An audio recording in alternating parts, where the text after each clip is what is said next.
teach this song called Dirty Secrets by David. It's an easy way to play it. 2nd fret capo. And so we start out with E minor.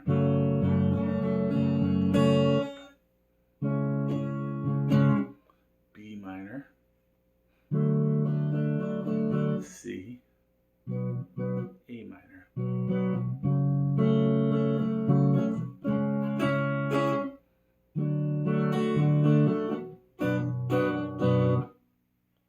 And the strum, I guess, would be down, down, up, down, down. 3 ups. C. So basically the same strum pattern 2 different times.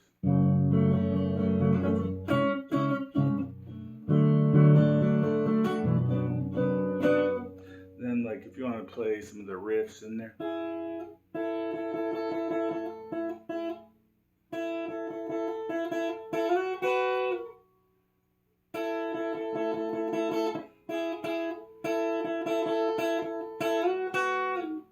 Let's just go 3 frets up on B and E.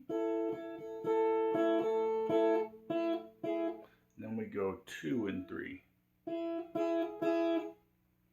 We go back to 3. And go to 5. Right, there's all sorts of little riffs that are being layered on that. But it's just the simple arrangement. Okay, thanks for that request. Bye.